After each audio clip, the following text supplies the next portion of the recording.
नमस्कार। BA part second में प्रथम प्रश्न पत्र संसाधन भूगोल का है। इसमें विभिन्न प्रकार के संसाधनों के बारे में हम अध्ययन कर रहे हैं और आज हम विश्व के मत्स्य संसाधन यानी मछली संसाधन के बारे में जानकारी प्राप्त करेंगे।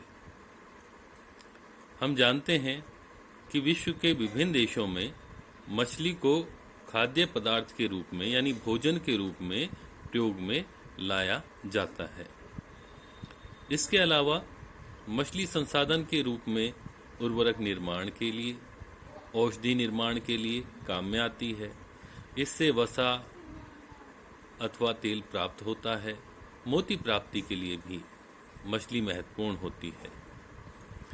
अब हम ये भी जानते हैं कि मत्स्य पालन व्यवसाय प्राचीन काल से ही होता रहा है।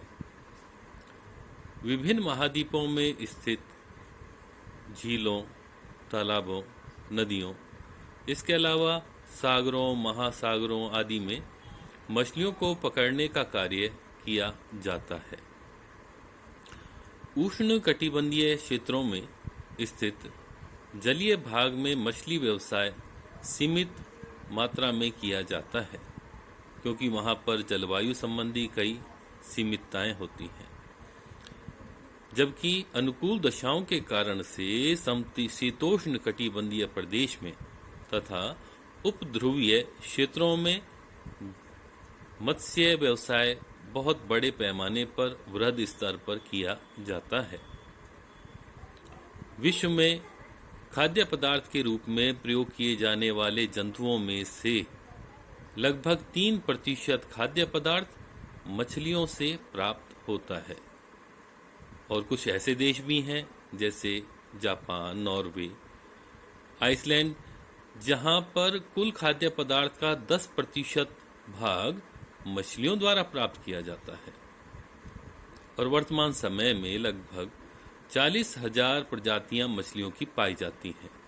लेकिन व्यापारिक दृष्टि से उपयोगी जो प्रजातियां हैं उनमें हैरिंग, सार्डिन, कॉड, हैक आदि मुख्य हैं।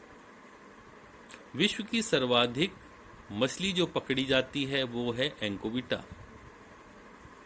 इसके बाद में दूसरी जो मछलियां हैं जो कि महत्वपूर्ण स्थान रखती हैं, हैरिंग, टूना, मैकरेल आदि हैं। मछलियां अधिकांशतः झुंडों के रूप में एकत्रित पाई जाती हैं। जो मछुआरे होते हैं या मत्स्य व्यवसाय में संलग्न होते हैं, वो जलीय भागों में अधिकतर मछलियों के झुंडों को ढूंढते हैं। मछलियों में विभिन्न प्रकार के खनिज तत्व, विटामिन्स आदि की मात्रा भरपूर पाई जाती है। आयरन, कैल्शियम, आयोडीन, तांबा यानी कॉपर, मैग्नीशियम, फास्फोरस आदि खनिज पदार्थ ये काफ़ी मात्रा में मिलते हैं। मछलियों से प्राप्त तेल में विटामिन डी और ए भी काफ़ी पाया जाता है। इस तरह से ये मछलियाँ खाद्य के रूप में, तेल, उर्वरक आदि के निर्माण में और इन सभी चीज़ों में बहुत ही महत्वपूर्ण होती हैं। इस तरह से ये मत्स्य संसाधन के बारे में परिचय हमने प्राप्त किया। धन्यवाद।